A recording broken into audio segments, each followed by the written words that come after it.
तो आज की क्लास में हम लोग सेकेंड एक्सरसाइज के लिए पढ़ेंगे एंड सेकेंड एक्सरसाइज मेनली एक ही टॉपिक पे बेस्ड है और वो है प्रॉपर्टीज ऑफ डिटर्मिनेंट्स। इसमें आपको कुछ प्रॉपर्टीज लिखवाऊंगा मैं डिटर्मिनेंट्स की और फिर क्वेश्चंस भी सॉल्व कराऊंगा। तो इससे पता चलेगा डिटर्मिनेंट्स एक्चुअल में बिहेव कैसे करते हैं। तो सबसे पहली प्रॉपर्टी जो हम लिखेंगे डिटर्मिनेंट्स की, property 1, and this says that, इसमें ऐसा होता है कि देखो डिटर्मिनेंट एक वैल्यू होती है। एक मैट्रिक्स अगर आप डिटर्मिनेंट निकालो तो एक पर्टिकुलर वैल्यू मिलेगी आपको। तो ये प्रॉपर्टी 1 कहती है अगर आप डिटर्मिनेंट्स की सारी रोज, मतलब अगर एक डिटर्मिनेंट है उसकी रोज एंड कॉलम्स इसको इंटरचेंज कर दो तो जो डिटर्मिनेंट की वैल्यू होगी ना उसमें कोई चेंज नहीं आएगा, तब भी वो सेम ही आएगी। ठीक है, तो मेरा कहने का मतलब ये है कि अगर एक लिखा है A1 A2 A3 B1 B2 B3 C1 C2 C3, एक डिटर्मिनेंट ये है, तो इसकी वैल्यू अगर आप इसके सारे रोज और कॉलम्स को इंटरचेंज कर दो तो बन जाएगा A1 B1 C1 A2 B2 C2 A3 B3 C3। तो देखो मैंने रोज एंड कॉलम्स को इंटरचेंज कर दिया है। तो रोज एंड कॉलम्स को अगर इंटरचेंज कर दिया तो तब भी वैल्यू सेम रहने वाली है। तो पहली प्रॉपर्टी आप लिखोगे the value of the determinant remains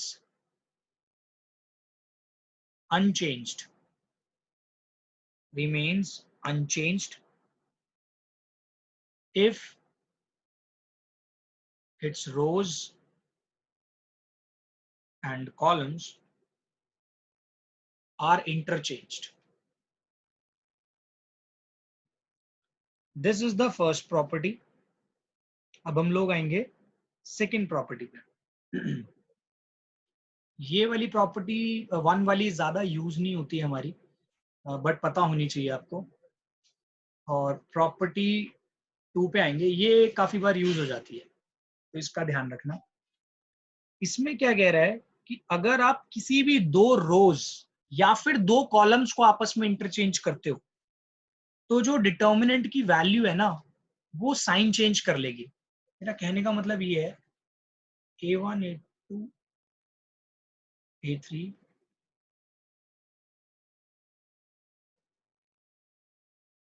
अगर ये एक डिटर्मिनेंट है, आपने मानो यहाँ पे ना इन दो रोज को चेंज कर लिया या फिर इन दो कॉलम्स को, एक टाइम पे एक ही कह रहा हूं, तो ये वैल्यू ना नेगेटिव हो जाएगी। जो भी आंसर आपका आ रहा होगा ना वो नेगेटिव आएगा। देखो अगर यहाँ पे मैंने इसको चेंज कर लिया, B1 ऊपर ले आया B2 B3 एंड यहाँ पे A1 A2 A3 C1 C2 C3। तो देखो यहाँ पे मैंने इन दोनों को चेंज कर दिया रोज को, तो ये जो मेरा वैल्यू आएगी डिटर्मिनेंट की वो नेगेटिव आएगी। मान लो अगर इसकी वैल्यू 8 आ रही होती ना तो अब इसकी वैल्यू क्या आएगी चेंज करने के बाद, -8 आएगी। राइट, तो ये हो गई प्रॉपर्टी 2, इसको लिखो। इफ यहाँ पे देखो मैंने जैसे दो रोज का एग्जाम्पल लिया है ना, ऐसे दो कॉलम्स का भी ले सकता था, एक ही बात है। अब एक चीज और बता देता हूं, मान लो आपने इन दोनों रोज को चेंज किया फिर बाद में इन दोनों रोज को भी चेंज कर दिया तो वैल्यू में कोई चेंज ही नहीं आएगा। रीजन, पहले चेंज करने पे नेगेटिव हुई, फिर से आपने चेंज कर दिया फिर नेगेटिव हो गई। तो दो नेगेटिव जब आप कर दोगे, दो बार चेंज कर दिया, तब तो वैल्यू सेम ही आएगी। तो आप इसको लिखो if any two rows or columns of a determinant are interchanged, then sign of the determinant changes. Then sign of the determinant changes. ये पहले नोट कर लो सब। अब हम लोग करेंगे property number 3 and property number 3 याद रखना, ये सबसे ज्यादा यूज पता है कहाँ होगी, जब आपको बोला जाएगा कि आपको एक डिटर्मिनेंट को कुछ प्रूव करना है, वैल्यू निकालनी है विदाउट एक्सपेंशन, तो ये प्रॉपर्टी 3 बहुत काम में आती है। मतलब आपको बिना एक्सपैंड करे डिटर्मिनेंट को वैल्यू निकालनी है किसी डिटर्मिनेंट की। तो इस प्रॉपर्टी में क्या है, इफ एनी टू रोज और columns of a determinant are identical, मतलब सेम हो, तो क्या होएगा, then value of the determinant is 0। देखो मेरा कहने का मतलब ये है कि अगर ऐसे आता है A1 A2 A3 B1 B2 B3 A1 A2 A3, आप यहाँ पे देख रहे हो ये वाली रो और ये वाली रो बिल्कुल सेम है। अगर ऐसे आइडेंटिकल हो जाती हैं ये दोनों रोज, तो आप इसका आंसर क्या लिखोगे, दिस इज 0। ऐसे ही कॉलम में भी अगर दो कॉलम्स आपस में आइडेंटिकल हो गए, तो वैल्यू ऑफ द डिटर्मिनेंट सीधा के सीधा 0 लिखोगे आप प्रॉपर्टी का यूज करके। तो प्रॉपर्टी लिखोगे, इफ एनी टू रोज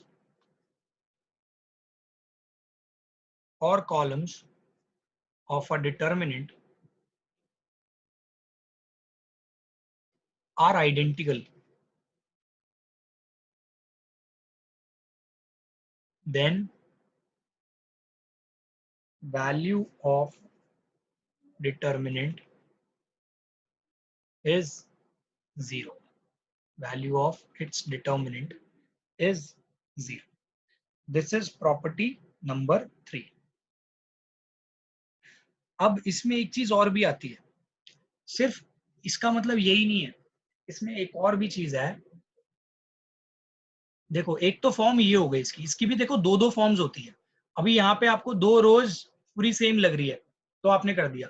कभी कभी ऐसा भी हो सकता है, मान लो ये लिखिए A1 A1 A1 एंड ये लिखा है B1 B2 B3, यहाँ लिखा है C1 C1 C1। अब यहाँ पे भी 0 होगी। इसका रीजन बताता हूँ। ये देखो दोनों केसेस डिफरेंट है बट है एक ही मतलब। यहां से अगर आप A1 को कॉमन ले लो, A1 कॉमन आ जाएगा तो बाहर आ जाएगा। यहां से आप C1 को कॉमन ले लो, C1 आ जाएगा तो ये बाहर आ जाएगा, तो ऊपर बचेगा 1 1 1, नीचे तो B1 B2 B3, यहाँ पे भी बचेगा 1 1 1। तो देख रहे हो ये वाली रो और ये वाली रो अगेन आइडेंटिकल हो। यहाँ देखने में ये दोनों आपको आइडेंटिकल नहीं लग रही, आप कहोगे कि ये तो A1 A1 किया, ये C1 C1 किया, बट ये जब A1 को आप कॉमन ले लोगे, C1 को आप कॉमन ले लोगे, तो ये आइडेंटिकल ही हो जाएगी। तो इस बात का मैं फिर से एक एग्जांपल लेता हूँ। जैसे अगर मैंने लिखा 1 2 3 5 4 6 एंड यहाँ पे लिखा 1 2 3, तो ये भी इक्वल टू 0 होगा। अगर मैंने लिखा 1 1 1 5 4 6 2 2 2, ये भी इक्वल्स टू 0 होगा। चाहे ये फॉर्म्स देखने में दोनों अलग लग रही है, ये तो सीधा सीधा आपको दिख रहा है आइडेंटिकल है। यहाँ पे कॉमन लेने के बाद आपको नजर आ जाएगा कि आइडेंटिकल ही, यहाँ से 2 कॉमन ले लोगे, तो ये दोनों फॉर्म में यूज हो सकती है वाली प्रॉपर्टी। अब हम लोग करेंगे प्रॉपर्टी नंबर 4। ये प्रॉपर्टी एक्चुअली मैं आपको पिछली क्लास में बता चुका हूँ बट एज अ प्रॉपर्टी नहीं बताया। तो ये सिंपल है, अगर एक मान लो डिटर्मिनेंट है ABC, भाई ये एक डिटर्मिनेंट है। अगर मैं इस डिटर्मिनेंट में एक स्केलर मल्टीप्लाई करता हूँ, तो ध्यान रखना ये जो स्केलर होगा ना, या तो किसी एक रो से मल्टीप्लाई होगा या फिर किसी एक कॉलम से, वो आपकी मर्जी है, किसी से भी करो। आप इसको ऐसे लिख सकते हो ABC KD KE KF, यहाँ पे GHI, ऐसे भी लिख सकते हो। या फिर आप इसको ऊपर वाले से भी मल्टीप्लाई कर सकते थे, KA KB KC, फिर यहाँ पे DEFGHI। देख रहे हो इसमें और मैट्रिक्स में फर्क यही था, मैट्रिक्स में एक स्केलर सारे के सारे एलिमेंट से मल्टीप्लाई होता था, लेकिन यहाँ पे स्पेसिफिकली सिर्फ एक रो से मल्टीप्लाई होगा या फिर एक कॉलम से। तो अगर मैं इसको कॉलम वाइज करना चाहूँ तो मैं इसको लिख सकता हूँ KA KD KG, यहाँ पे BCEFHI। तो इस प्रॉपर्टी को आप लिखोगे कैसे, आप इसमें लिखोगे if each element of a row of a determinant is multiplied constant के, देखो इसको दूसरे फॉर्म में क्या लिख सकते हैं, इसका उल्टा उल्टा भी ट्रू होगा। अगर मैंने किसी भी एक रो को या फिर किसी भी एक कॉलम को, मतलब किसी भी रो के सारे एलिमेंट को या फिर किसी भी कॉलम के सारे एलिमेंट को k से मल्टीप्लाई करूंगा, तो डिटर्मिनेंट की वैल्यू भी k टाइम्स हो जाएगी। जैसे ये डिटर्मिनेंट है, इसमें अगर मैंने फर्स्ट रो को k से मल्टीप्लाई कर दिया तो ऑटोमेटिकली मेरा आंसर क्या आएगा, k इंटू डेल्टा, राइट। तो आप इसको लिखोगे, इसका वाइस वर्सा बता रहा हूं मैं, वो भी ट्रू है। If each element of a row और a column is multiplied by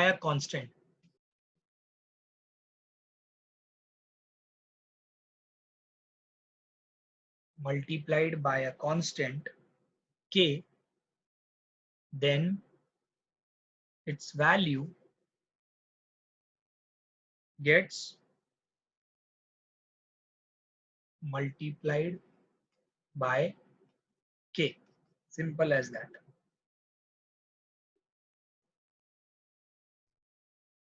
अब हम लोग देखेंगे प्रॉपर्टी नंबर 5। प्रॉपर्टी नंबर 5 भी काफी जगह यूज होगी, तो इसको भी ध्यान से देखना। देखो इस प्रॉपर्टी के अकॉर्डिंग क्या है, जैसे अगर एक से लिखा हुआ है a प्लस बी, यहाँ पे लिखा है e plus F, g plus H, और यहाँ पे लिखा हुआ है a B C D E F, इससे मतलब नहीं है। तो जब भी कोई भी एक पर्टिकुलर रो या फिर पर्टिकुलर कॉलम ऐसे आ जाए सम ऑफ टू नंबर्स के बराबर या एक्सप्रेशन के बराबर सम ऑफ टू, तो आप इसको डिस्ट्रीब्यूट करके लिख सकते हो अलग अलग डिटर्मिनेंट में। मतलब आप देखो, एक बार ए डी लिखोगे, ए डी, फिर यहाँ पे ई बी ई जी सी एफ, प्लस अब एक बार इस बी के साथ बाकी सारे टर्म्स लिखोगे, बी एफ एच, यहाँ पे A B C D E F. तो जनरली आपके क्वेश्चंस में पता है यूज कैसे होंगे, कोई डिटर्मिनेंट देंगे और आपको बोलेंगे using the properties of determinant show this without expanding the determinant. तो आप क्या करोगे, पहले उसको सेपरेट करोगे ना, तो आपको एक चीज नजर आएगी कि यार ये तो, मतलब एक एग्जांपल दे रहा हूँ कि यहाँ पे इस क्वेश्चन में तो नहीं दिख रहा आपको, कभी कभी ऐसा होगा ये वाली रो और ये वाली रो आपको इक्वल दिखेंगी तो आप ऐसे लिख दोगे 0, ये वाला कॉलम इक्वल दिखेगा तो आप लिख दोगे 0। तो बिना एक्सपैंड करे आपका आंसर 0 आ जाएगा इस टाइप के क्वेश्चन में। तो ये वाली काफी यूज हो जाती है प्रॉपर्टी। तो इस प्रॉपर्टी को लिखो,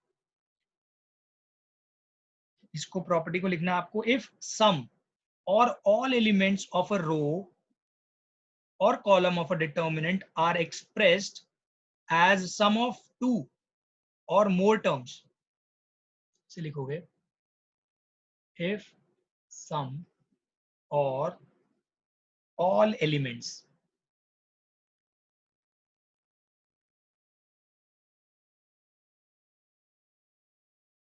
of a row or column of a determinant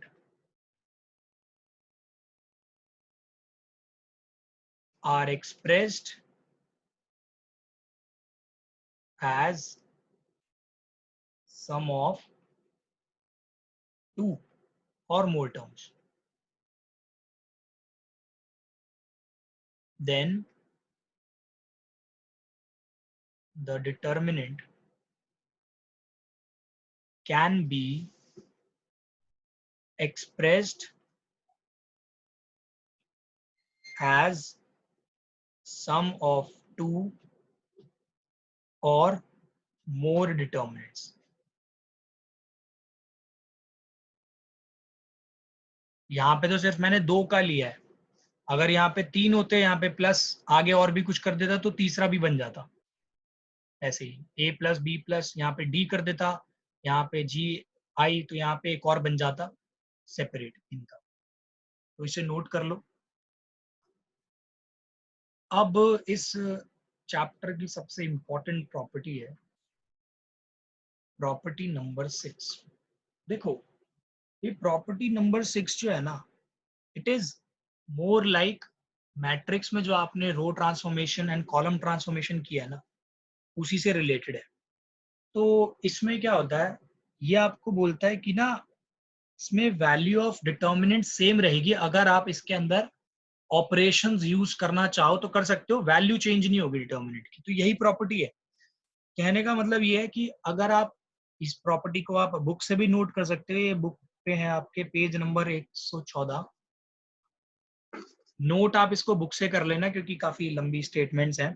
मैं आपको इसमें मेन चीज बताता हूँ कि इसमें कह रहे हैं if to each element, if two TO2 वाला कह रहा है, if to each element or of any row or column of a determinant the equimultiples of corresponding elements of other row are added, then the value of determinant remains same। बहुत simple है। ये देखने में आपको language अलग सी लग रही है, इसका कहने का मतलब ये है कि मान लो एक यहाँ पे A1 A2 A3 B1 B2 B3 C1 C2 C3। अगर मान लो इसके अंदर आप एक ऑपरेशन लगाओ, और वो ऑपरेशन क्या लगाया, मान लो आपने फर्स्ट वाले में लगा दिया R1 goes to R1 plus, मान लो आपने लिख दिया 3R2। मतलब देखो, अब इस लाइन का मतलब समझना जो आपकी बुक में लिखा हुआ है, if to each element of any row, यानी कि मैं देखो अब रो 1 में कह रहा हूं, मैंने रो 1 के अंदर क्या किया है, एक रो 3 के मल्टीपल को ऐड कर दिया। तो देखो ये कितना बन जाएगा मेरा रो 1। अगर आप रो 1 के अंदर 3 टाइम्स ऑफ रो 2 के कॉरेस्पॉन्डिंग एलिमेंट्स ऐड करो तो देखो इसका क्या बनेगा, ये जो A1 है, A1 की जगह आएगा A1 प्लस 3 इंटू रो 2 में पहला एलिमेंट है B1, तो ये आपका A1 प्लस 3B1 बन गया। ऐसे ही ये देखोगे A2 प्लस 3B2 बन जाएगा, A3 प्लस 3B3 बन जाएगा। तो यहाँ नीचे वाले सेम रहेंगे जो पहले थे। तो इस प्रॉपर्टी के अकॉर्डिंग ये कह रहा है अगर आप ये ऑपरेशन यूज भी करते हैं ना, तो वैल्यू ऑफ डिटर्मिनेंट जो इसकी आएगी वही इसकी आएगी। इन दोनों में कुछ चेंज नहीं होगा डिटर्मिनेंट की वैल्यू में। Same procedure goes for column also. अगर आप कॉलम में अप्लाई कर देते हो सेम ही प्रोसीजर, अगर मान लो आपने ऐसे कर दिया C2 goes to C2 plus thrice of C1। देखो अगर इसमें कह रहा हूं मैं, इसमें अगर ये प्रोसीजर लगाया आपने, तो देखो कॉलम 2 में चेंज है ना, तो यानी बाकी सारे कॉलम तो एज इट इज लिखे जाएंगे। अब देखो कॉलम 2 में क्या बोला है, कॉलम 2 का एलिमेंट यानी A2 प्लस 3 इंटू कॉलम 1 का एलिमेंट, कॉलम 1 का एलिमेंट है A1। तो ये आपका बन जाएगा A2 plus 3A1। Similarly column 2 का भी जब ये एलिमेंट लोगे आप B2, तो यहाँ पे लोगे 3B1। कॉलम 1 का इसके कॉरेस्पॉन्डिंग B1 है, तो ये आपका आ जाएगा B2 प्लस 3B1। ऐसे ही C2 प्लस 3C1। और बाकियों में तो आपने चेंज किया ही नहीं, बाकी एज इट इज सेम लिखे जाएंगे A3 B3 एंड C3। तो ये आपकी वाइडली यूज होने वाली है जब आप यहाँ पे डिटर्मिनेंट के क्वेश्चन सॉल्व करोगे, तो this is going to be use widely. अब हम लोग इसके प्रॉपर्टीज की हेल्प से काफी सारे क्वेश्चन सॉल्व करने वाले हैं, लेकिन यहाँ पे एक चीज याद रखना, इसको मंत्र मान लो, कोई मंत्र है जैसे मर्जी मानो, जब भी if it is written, if it is not written that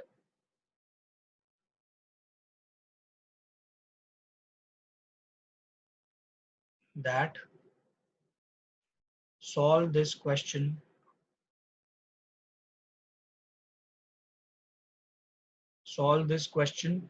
without expanding।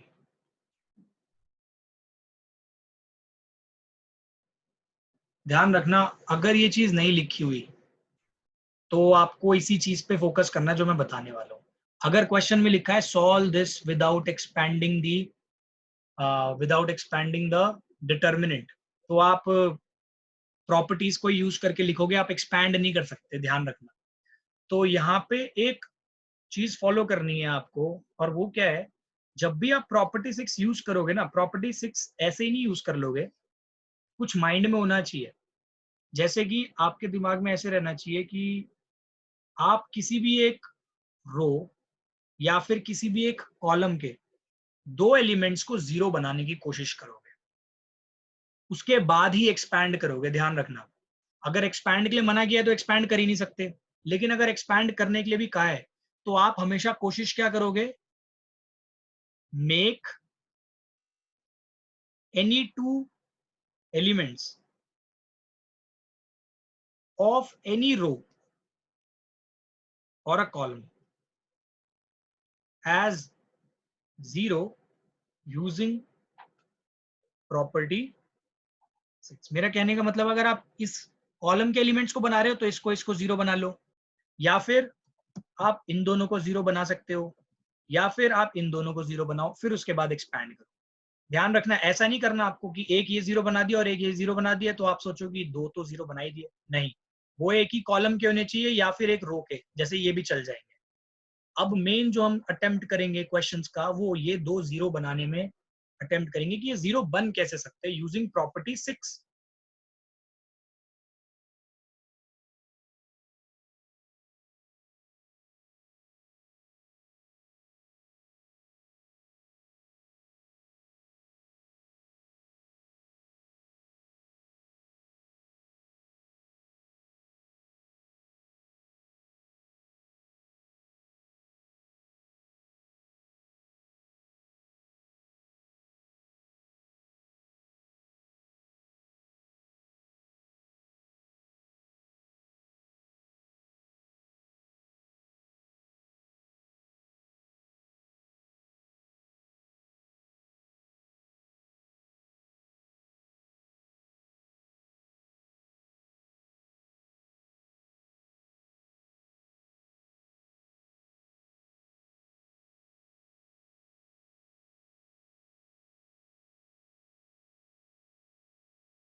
तो माइक ऑन करना रह गया था मेरा। यहाँ पे देखो, आपको एग्जाम्पल नंबर 11 दे रखा है, इसको करना है। एग्जाम्पल नंबर 11 में आपको बोला हुआ है टू प्रूव, क्वेश्चन को बोला हुआ है आपको टू प्रूव करने के लिए। यहाँ पे कहीं नहीं लिखा कि आपको विदाउट एक्सपैंडिंग करना है या विद एक्सपैंडिंग, ऐसा कुछ नहीं दे रखा, तो आप एक्सपेंशन कर सकते हो इसकी। अब यहाँ पे एक चीज का ध्यान रखना आप लोग, यहाँ पे प्रूफ बोला है करने को, एक्सपेंशन के लिए मना नहीं किया हुआ, तो आपका यहाँ पे मेन एम क्या होगा, ये वाला एलिमेंट और ये, मतलब किसी भी दो एलिमेंट को, एक ही रो के या एक ही कॉलम के, उसको जीरो बनाने की कोशिश करो। यहाँ पे आपको नजर आ रहा है, ये है ए, ये है रो 1। तो रो 1 की हेल्प से आप देखो, रो 2 और रो 3 के जो पहले पहले एलिमेंट है, इनको जीरो बना सकते हो। अगर आप ऐसे लिखो, चेंज देखो किस में करना है, रो 2 में चेंज करना है और रो 3 में चेंज करना है। तो देखो, आप रो 2 को ऐसे लिख सकते हो, row 2 goes to row 2 minus twice of R1। And row 3 goes to row 3 minus twice of, sorry twice नहीं आएगा, थ्राइस ऑफ R1।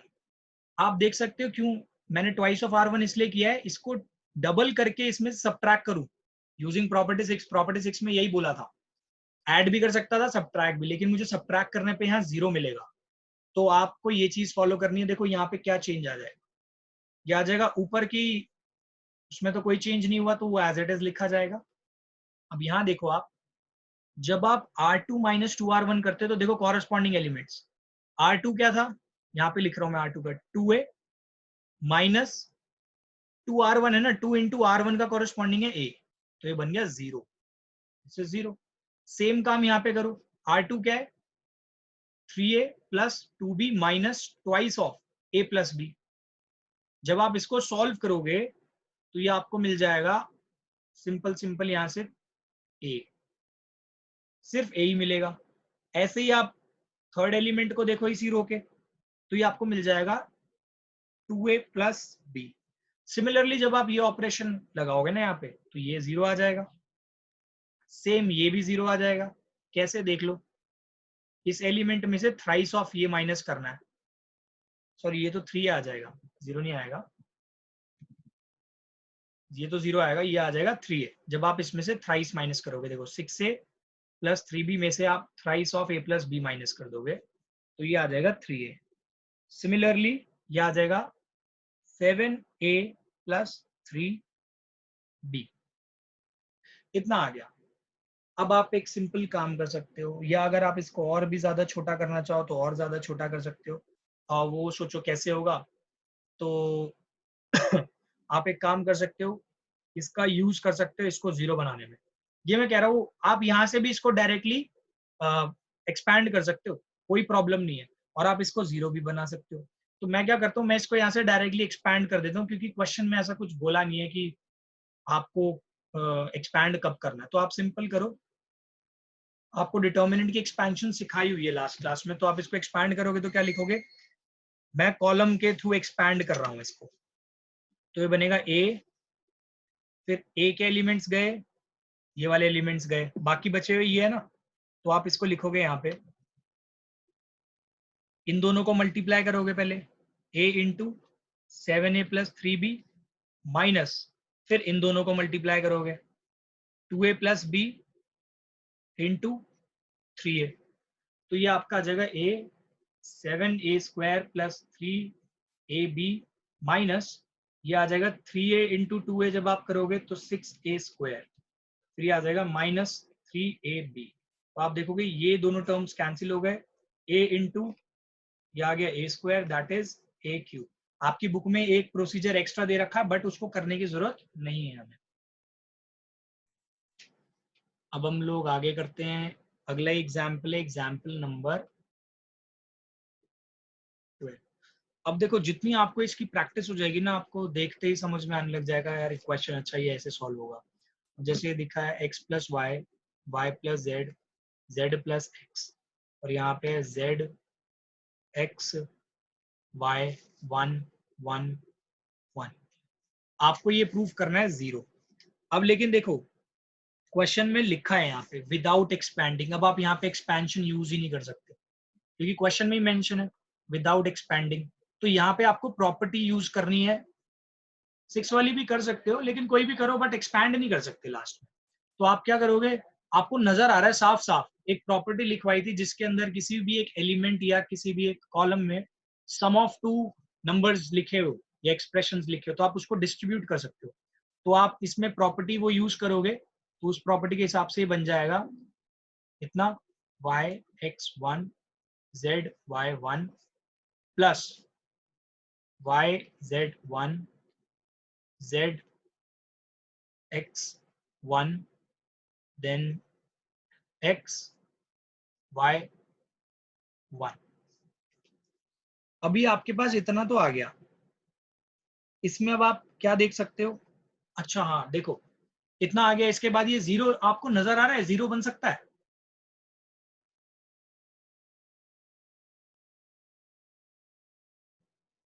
क्या है 0 बन सकता है, सबसे पहले इस चीज को देख के आपने जो प्रॉपर्टी पढ़ी थी उससे आपका ब्रेन यहाँ पे लेके जाता आपको, X Z one Y X one Z Y one, ये बना लो। लेकिन अगर अब आप यहाँ पे देखोगे, यहाँ पे आपको आइडेंटिकल रो नहीं दिख रही, आइडेंटिकल रो है ही नहीं। तो आप यहाँ पे पता है क्या करो, सिंपल प्रोसीजर यहाँ पे आप कर सकते हो, R1 goes to R1 plus R2 plus R3, और यहाँ पे भी सेम प्रोसीजर दोनों में। तो ये क्या बन जाएगा, 1 plus x plus y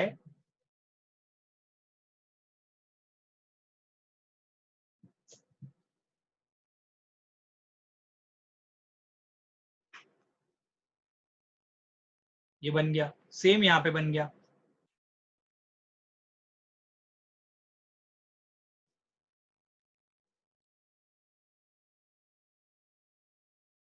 हाँ यहाँ पे देखो, अब एक चीज और देखो, ये जो मैं आपको करा रहा हूँ ना, ये मैं आपको सारी चीजें कोशिश कर रहा हूँ। यहाँ पे एक प्रॉब्लम होगी, ये कितना आ जाएगा y प्लस जेड। अब देखो यहाँ पे आ गया 1 प्लस एक्स प्लस वाई, यहाँ पे ये नहीं आएगा और यहाँ पे ये नहीं आएगा।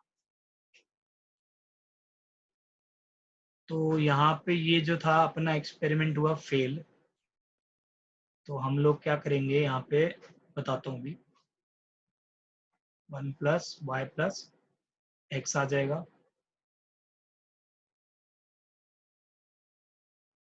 अब यहाँ पे देखो इतना आ गया, तो यहाँ पे कोई रास्ता नजर आ नहीं रहा है आपको। तो इन शॉर्ट, जब भी आपको ऐसा क्वेश्चन मिले तो इट इज नॉट ऑलवेज कि आपको यही प्रॉपर्टी यूज करने पे फायदा हो। अब यहाँ पे देखो, ये सिंपल हो रहा था वैसे, एक ही स्टेप में बताता हूँ, ये हमें नोट करने की जरूरत नहीं है। ये बस एक केस आया कि आप ऐसे भी कर सकते थे इसको, लेकिन आखिर में आपको इसका वो नहीं मिलता। तो ये जो मैंने प्रोसीजर यहाँ पे लगाया ना, R1 goes to R1 plus R2 plus R3, आप यहाँ पे डायरेक्टली अगर लगाते तो देखो क्या डिफरेंस क्रिएट होता। यहाँ पे क्या बन जाता, 1 plus X plus Y plus Z, यहाँ पे 1 plus X plus Y plus Z, again 1 plus X plus Y plus Z, ये बन गया जेड एक्स वाई 1 1 1। ऊपर से अगर आप देखोगे कुछ कॉमन आ रहा है, तो ये आप पूरे डिटर्मिनेंट में से इसको कॉमन ले सकते हो। ये कितना बन जाएगा, 1 1 1 एक्स, सॉरी यहाँ पे लिखा है जेड एक्स वाई, और यहाँ पे लिखा है 1 1 1। अब देखो, using the properties of determinant, आप देख रहे हो ये वाली रो और ये वाली रो बिल्कुल सेम आ रही है। अगर ये सेम आ रही है तो आंसर क्या बना, 1 plus X plus Y plus Z into 0। आपने एक्सपेंशन नहीं किया, आपने सिर्फ प्रॉपर्टी यूज करी, तो ये फाइनल आंसर भी क्या हो जाएगा आपका, 0, हेंस प्रूव। तो इस क्वेश्चन की हेल्प से मैं ये बता रहा था, हर बार इसको देख के आप ओपन मत कर देना, पहले यहाँ से भी आप ब्रेन यूज कर सकते हो कि आपको कोई क्या कहते हैं, कोई भी क्या कहते हैं इसमें ऑपरेशन लगा के आप 2 रोज या 2 कॉलम को इक्वल कर सकते हो या नहीं कर सकते। अब हम लोग करेंगे एग्जाम्पल नंबर 13। तो ये जो एग्जाम्पल है एक्चुअली प्रोग्रेसिव वे में चल रहे हैं, मतलब अब आप हर एक एग्जाम्पल में कोई ना कोई नई नई चीज देखोगे। जैसे यहाँ पे आपको बोला है इवेलुएट,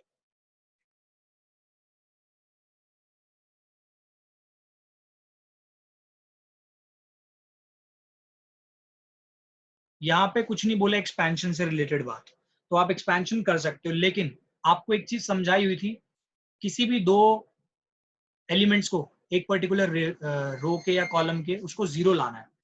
तो यहाँ पे आप क्या यूज कर सकते हो, इसको 0 बना सकते हो और इसको भी 0 बना सकते हो। कैसे, R2 goes to R2 minus R1, similarly R3 goes to R3 minus R1। अब एक चीज इंपॉर्टेंट मैं आपको बता देता हूं, ध्यान रखना, जब भी आप कोई चेंज करते हो ना, जैसे R2 में चेंज किया, तो आप R2 को ना यहाँ पे यूज नहीं कर सकते दूसरे ऑपरेशन में एक ही टाइम पे। आप सोचो कि आप यहाँ लिखो R3 goes to R3 minus R2, नहीं कर सकते, क्योंकि R2 में चेंज आ रहा है आपके इस ऑपरेशन में। बेशक आप नेक्स्ट लाइन में जरूर कर सकते हो, नेक्स्ट ऑपरेशन में कर सकते हो। एंड मैट्रिसेस एंड डिटर्मिनेंट में एक सबसे इंपॉर्टेंट चीज क्या है, आप एक क्वेश्चन को सॉल्व करते समय जैसे यहाँ रो ऑपरेशन यूज कर रहे हो ना, आप इसी क्वेश्चन के अंदर कॉलम भी कर सकते हो। दोनों साइमल्टेनियसली यूज कर सकते हो, मतलब यहाँ पे रो यूज किया, रो यूज किया, नेक्स्ट ऑपरेशन आप कॉलम का यूज कर सकते हो। लेकिन एलिमेंट्री ट्रांसफॉर्मेशन इन मैट्रिसेस में आप ऐसे नहीं कर सकते थे। अगर आपने क्वेश्चन स्टार्ट ही रो से किया है तो आपको पूरे क्वेश्चन में रो ट्रांसफॉर्मेशन ही करनी पड़ेगी। यहाँ पे ये कंपल्शन हट गया। अब देखो जब आप ये दोनों ऑपरेशन इसमें लगाते हो तो ऊपर की रो तो सेम रहेगी, ये जो नीचे वाली रो आ गई ये होगी 0, ये आ गई आपकी b माइनस ए, ये आएगी आपकी सी ए माइनस बी सी। सिमिलरली ये आ जाएगी 0, ये आएगा c माइनस ए, ये आ जाएगा आपका A B minus B C. अब देखो आप एक काम तो और कर सकते हो, यहाँ पे मैं बताता हूँ कैसे। यहाँ पे देखो आपको नजर आ रहा है ये है b माइनस है, ये है c माइनस है। आप चाहो तो डायरेक्टली यहाँ से भी एक्सपेंशन कर सकते हो, लेकिन यहाँ पे एक चीज आ रही है जो इसको और सिंप्लीफाई करनी है। और ध्यान रखना आप जितना सिंप्लीफाई कर सकते हो यू शुड डू दिस। इसको अगर मैंने देखो यहाँ पे ऐसे सिंप्लीफाई किया, b कॉमन आ रहा है इसमें। अब देखो आप यहाँ पे देख सकते हो इस वाली रो में से a माइनस बी मैं कॉमन ले सकता हूँ। आप सोचोगे ये b माइनस ए लिखा है तो मैं इसको ये भी तो लिख सकता था, minus of a minus B. तो जब मैं इसमें से a माइनस बी को कॉमन ले लूंगा और इसमें से c माइनस ए को कॉमन ले लूंगा तो देखो अंदर क्या बचेगा, ऊपर वाला टर्म तो एज इट इज सेम रह गया, ये तो 0 ही 0 रह गया। यहाँ बचेगा -1 क्योंकि यहाँ से मैंने a माइनस बी कॉमन लिया है, और यहाँ बचेगा सिर्फ c। सिमिलरली नीचे 0, ये बचेगा c माइनस ए कॉमन लिया, यहाँ 1 बचेगा, और यहाँ a माइनस सी था तो इसको मैं माइनस ऑफ c माइनस ए लिखता तो ये बच गया माइनस बी। तो ये देखो और सिंप्लीफाई हो गया। अब आपका काम है a माइनस बी, ये जो लिखा है इसको एज इट इज रहने दो, c माइनस ए, और यहाँ पे कर दो इसको एक्सपैंड। जब आप इसको एक्सपैंड करोगे तो आपको मिलेगा a minus B C minus A, इसके बाद आप -1 इंटू माइनस बी करोगे तो b आ जाएगा माइनस सी। तो ये देखो फाइनल आंसर आपका क्या बन गया, a माइनस बी। इसको अरेंज करके लिख रहा हूँ, b माइनस सी को पहले लिख देता हूँ, फिर c माइनस ए को लिख देता हूँ। तो इसका आंसर आपका आ गया ये। तो अब मैं थोड़ा सा स्किप कर रहा हूँ एग्जाम्पल्स, मैं आ गया डायरेक्टली एग्जाम्पल नंबर 16 पे। बाकी के आप खुद ट्राई करना और मेरे से डाउट पूछना। तो इसमें देखो ऐसा है, show that 1 plus A 1 1 1 1 plus B 1 1 1 1 plus C, ये दिया हुआ है आपको, और इसको प्रूव करना है A B C 1 plus 1 by A plus 1 by B plus 1 by C. ध्यान रखना अगर आपने ये प्रूव कर दिया तो ऑटोमेटिकली जब आप इसको इससे मल्टीप्लाई करोगे ना तो सेकंड वाला पार्ट ऑटोमेटिकली प्रूव होगा, A B C plus B C plus C A plus A B, ये ऑटोमेटिकली हो जाएगा जब इससे कर दोगे। तो आपका मेन काम है इसको इसके इक्वेट करना। अब देखो सबसे पहली चीज, हमेशा RHS जो होता है ना क्वेश्चन का, वो हेल्प करता है आपको ये बताने में कि आपको क्वेश्चन को प्रोसीड कैसे करना है। यहाँ पे देख रहे हो आप 1 बाय ए का टर्म है, 1 बाय बी का टर्म है, 1 बाय सी का टर्म है, यहाँ पे तो कोई ऐसा टर्म नहीं है।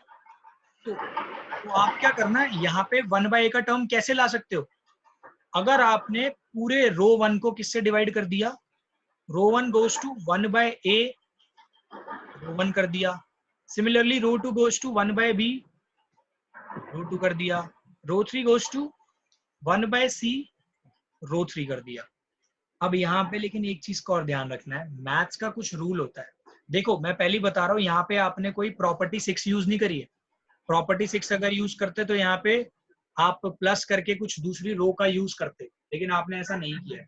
तो इट इज नॉट प्रॉपर्टी 6, ये आपने दूसरी प्रॉपर्टी यूज करी है, मल्टीप्लीकेशन बाय अ स्केलर। उसमें आपको बताया था अगर आप किसी एक रो को ऐसे मल्टीप्लाई करते हो तो उसके क्या कहते हैं, जो ये है बाहर उसमें फर्क आ जाएगा पूरे क्या कहते हैं डिटर्मिनेंट में। तो देखो मैथ्स के रूल के हिसाब से अगर आपने कोई चीज अपने आप से मल्टीप्लाई करी है तो उसको डिवाइड भी करना पड़ेगा, या फिर डिवाइड करिए तो उसे मल्टीप्लाई करना पड़ेगा। तो आप देखो अगर आपने रो 1 में पूरी रो को ए से डिवाइड किया है तो बाहर मल्टीप्लाई लिखना पड़ेगा। सेम चीज रो 2 में, रो 2 को आपने बी से डिवाइड किया है तो यहाँ पे बी बाहर लिखना पड़ेगा। सेम काम यहाँ सी के साथ। तो देखो जब आप रो 1 को 1/a ऑपरेशन लगाओगे तो ये क्या बनेगा 1/a प्लस 1। इसको देखो यहाँ पे अगर आप इसको डिवाइड बाय a करो, ये बनेगा 1/a, ये भी बनेगा 1/a, ये 1/b, 1/b प्लस 1, ये बन जाएगा आपका 1/b। Similarly 1/c, 1/c, 1/c plus 1। अब काम थोड़ा सिंपल हो गया होगा। यहाँ पे आप नोटिस करोगे आपको ये टर्म बहुत इजीली अवेलेबल हो रहा है। कैसे होएगा, कौन सा ऑपरेशन लगाते ही हो रहा है, आप देख रहे हो अगर आपने इसको और इसको ऐड कर दिया तो ये वाला टर्म मिल रहा है। तो आप यहाँ पे देखो, आप लिखोगे R1 goes to R1 plus R2 plus R3। अगर आप ऑपरेशन यहाँ पे लगा दोगे तो आपको ये मिल जाएगा 1/, इसको मैं ऑर्डर में अगर लिख दूं तो 1 plus 1/a plus 1/b plus 1/c। देखो सेकेंड टर्म भी इस रो का यही बन जाएगा, 1 प्लस 1/a प्लस 1/, और यहाँ बाहर a b c तो चल ही रहा है, 1/b plus 1/c। This will be 1 plus 1/a plus 1/b plus 1/c। नीचे वाले टर्म एज इट इज रह जाएंगे।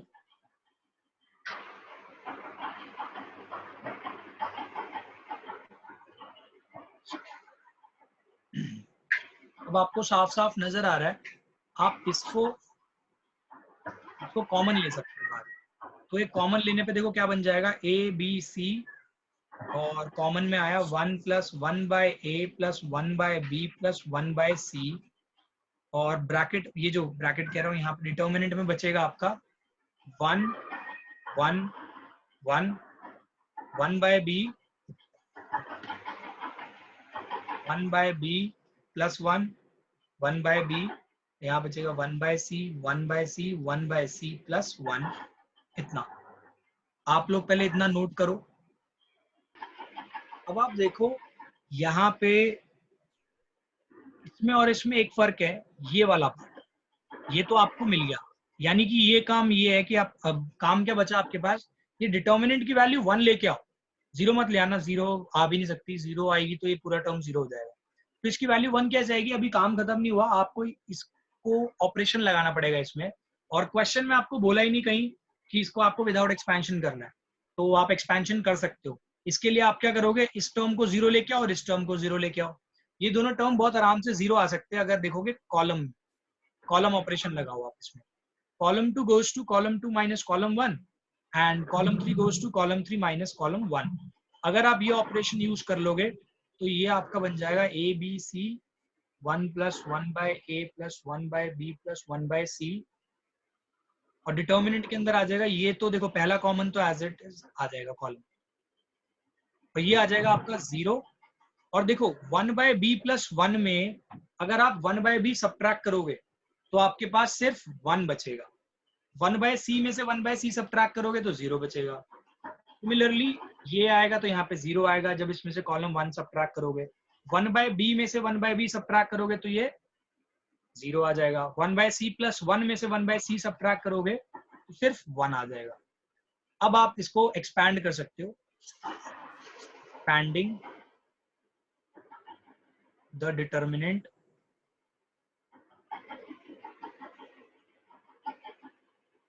थ्रू रो 1। रो 1 के थ्रू आप इसको एक्सपैंड करते हो तो देखो बाहर वाले टर्म्स को तो एज इट इज लिखे रहने देना है, और जब आप इसको एक्सपैंड करोगे ये आ गया 1, अगेन इससे रिलेटेड कोई एलिमेंट नहीं, इससे रिलेटेड कोई एलिमेंट नहीं, 1 इंटू 1 माइनस 0 इंटू 0, तो आप देखोगे ये सॉल्व होके 1 आ जाएगा। This is A B C, this is 1 plus 1/a plus 1/b plus 1/c। ये तो मिडल टर्म आ गया, इसका मतलब मिडल हैंड साइड हो गई एक तरह से ये। अब क्या करोगे, ये वाले पार्ट को प्रूफ करना है तो इस एबीसी को डिस्ट्रीब्यूटिव प्रॉपर्टी लगा के इन सबसे मल्टीप्लाई कर दो, तो ये आ जाएगा ABC plus BC plus C A plus A B equals to RHS, hence proved. तो हम लोग अब एक्सरसाइज स्टार्ट करते हैं, एंड इस एक्सरसाइज का पहला क्वेश्चन को हम, इस एक्सरसाइज के पहले क्वेश्चन को देखते हैं। पहला क्वेश्चन बहुत सिंपल है, X A X plus A Y B z c y plus B z plus C is equals to 0। यहाँ पे ध्यान आपको क्या लिखना है, ऊपर लिखा हुआ है कुछ, using the properties of determinant and without expanding in exercises. देखो यहाँ पे ना बुक्स में मिसप्रिंट है काफी जगह, काफियों की बुक में 1 to 5 भी लिखा है, किसी किसी की बुक में 1 to 7 भी लिखा है। तो हम इसको जो करेंगे 1 to 5 कंसिडर करेंगे। क्वेश्चन नंबर 1 से लेके 5 तक आपको विदाउट एक्सपैंडिंग करना है, बाकियों में आप एक्सपेंशन यूज कर सकते हो।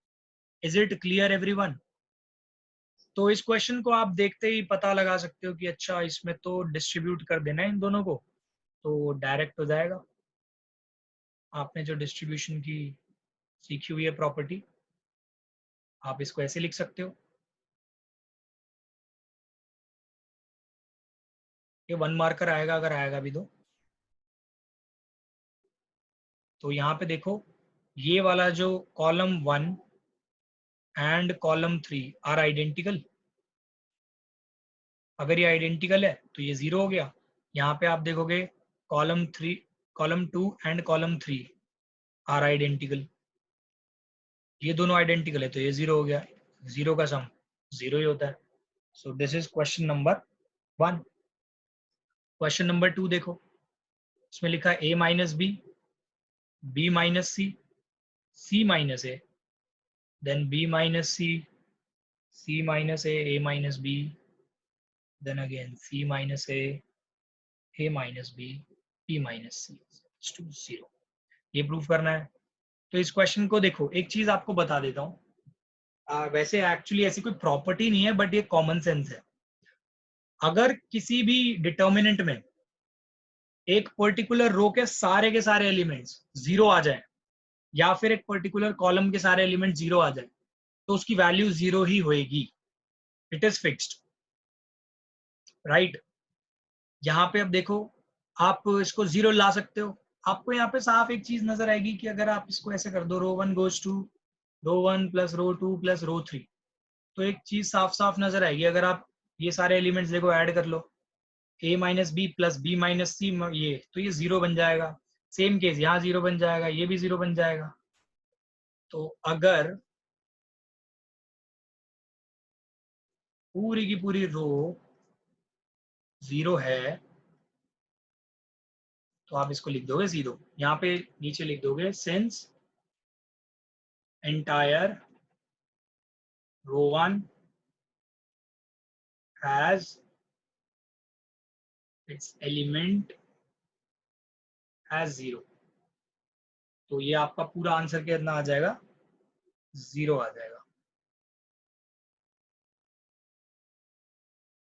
इतना हो गया। अब हम लोग क्वेश्चन नंबर 3 देखते हैं। ये थोड़ा सा अच्छा क्वेश्चन है। देखो इसमें दिमाग थोड़ा सा यूज करना पड़ेगा आपको। 2 3 5 7 8 9 एंड 6 5 7 5 एंड 8 6। ध्यान रखना जब भी ना इक्वल्स टू 0 प्रूफ करने के लिए आएगा ना तो 90% चांसेस, और खासकर जब वो बोलेगा आपको कि विदाउट एक्सपैंडिंग प्रूफ करो 0, तो 90% चांसेस में आपकी जो वो लगेगी प्रॉपर्टी, वो वही वाली लगेगी जिसके अंदर आपको कोई भी दो रो या कोई भी दो कॉलम के एलिमेंट आइडेंटिकल करने हैं। तो आपको पता चल जाएगा यार इसमें भी मेरे को ऐसे ही करना है। तो इसमें देखो आप ऐसा कैसे कर सकते हो। आप यहाँ देखोगे 7 है और यहाँ देखोगे 2 है। आप 65 को कुछ ऐसा बनाओ जो 7 और 2 से रिलेट करे। तो यहाँ पे थोड़ा सा आपको देखना पड़ेगा। 65 को आप ऐसे लिख सकते हो 7 इंटू 9 प्लस 2।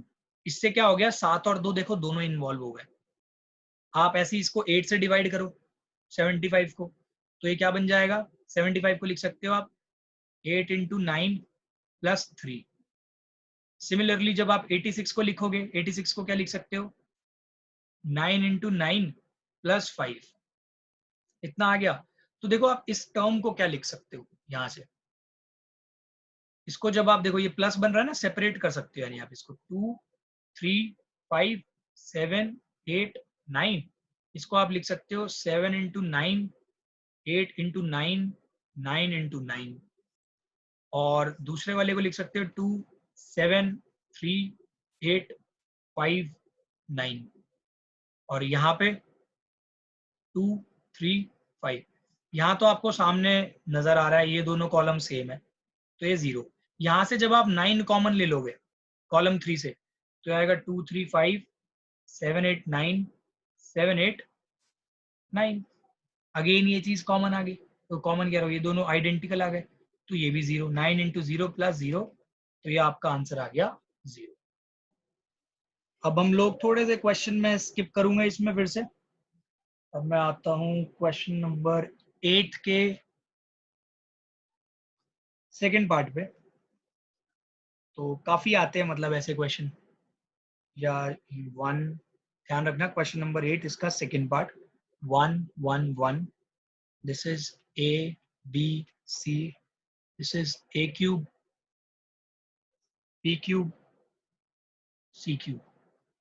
अब ऊपर लिखा है by using the properties of determinants in question number 8 to 14 show that.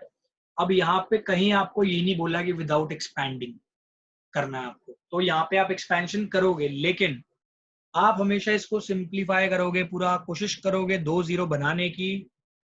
अगर वो बन जाते हैं उसके बाद आप एक्सपैंड करना, ताकि क्वेश्चन भी इजी हो जाए, टाइम भी बच जाए और करेक्ट भी हो जाए। तो यहाँ पे आप एक सिंपल सी चीज आपको देखनी है, तो आपको सबसे पहले गौर करना RHS पे। RHS में आप देखोगे a माइनस बी दे रखा है, b माइनस सी दे रखा है, c माइनस ए दे रखा है, a plus B plus C ये भी दे रखा है। तो सबसे पहली चीज आपका दिमाग ऐसा बोलेगा कि यार इसको 0 बना, इसको 0 बना, तो ऑफकोर्स आप बना सकते हो, या इन दोनों को 0 बना लो, मर्जी है, किसी को भी 0 बनाओ। तो मैं यहाँ पे कॉलम 1 के इसको 0 बना रहा हूँ, इसको 0 बना रहा हूँ, इसको नहीं बना रहा। तो मैं इसको क्या लिखूंगा, कॉलम 1 गोज टू, और देखो मैं यूज किसका करूंगा, कॉलम 3 का यूज करूंगा।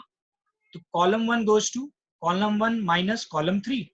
सेम टाइम पे मैं लिखूंगा column 2 goes to column 2 minus column 3। तो देखो ये क्या बन जाएगा आपका 0, ये बन जाएगा ए माइनस सी, और ये कितना बन जाएगा आपका ए क्यूब माइनस सी क्यूब।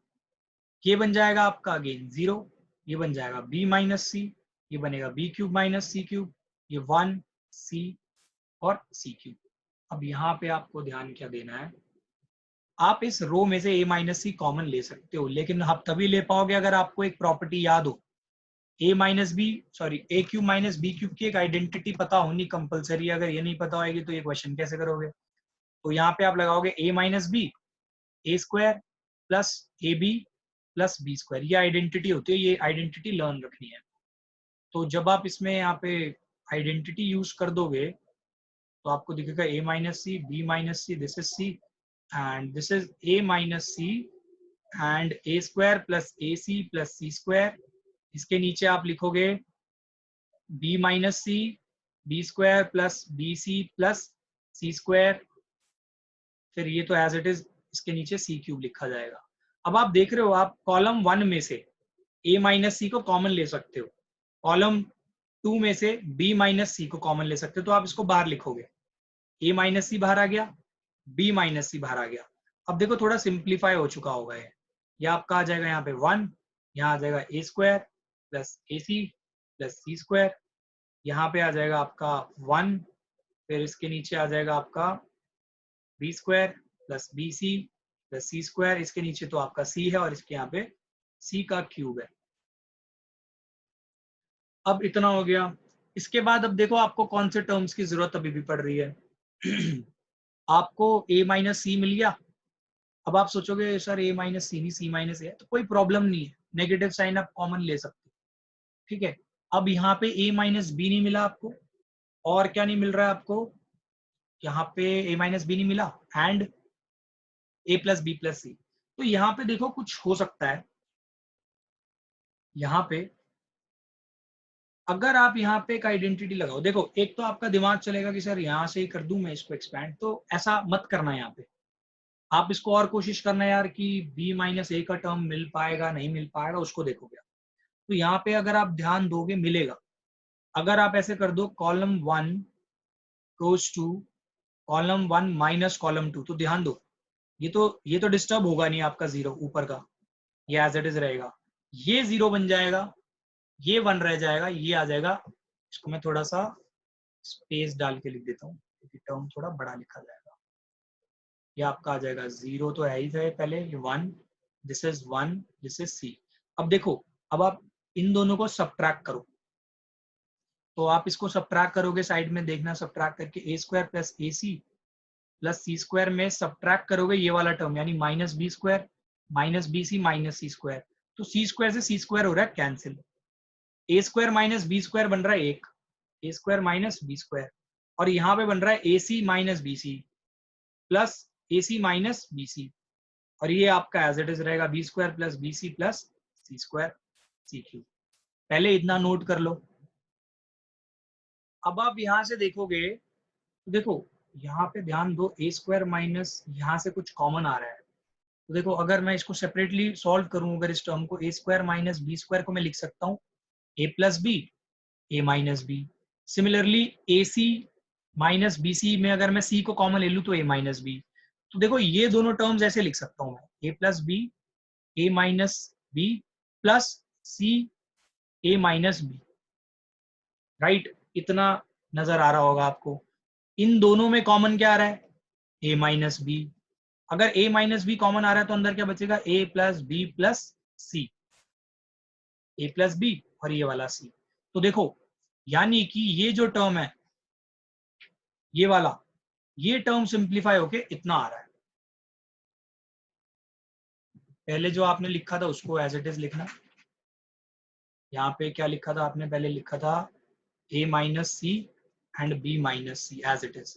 इसको अब यहाँ पे लिखना a minus c b minus c, इसमें 0 0 1 0 1 सी। यहाँ पे देखो मैंने इसको सिंप्लीफाई करके दिखा दिया आपको। इस वाले टर्म को अगर आप सिंप्लीफाई करके लिखोगे तो ये बनेगा a minus c A plus B plus c, और ये आपका आ जाएगा as it is b square plus B C plus c square, यहाँ पे है सी क्यूब। तो यहाँ पे देखो आप इस कॉलम में से ये पूरा कॉमन ले सकते हो क्योंकि यहाँ तो 2 0 है, फर्क ही नहीं पड़ता।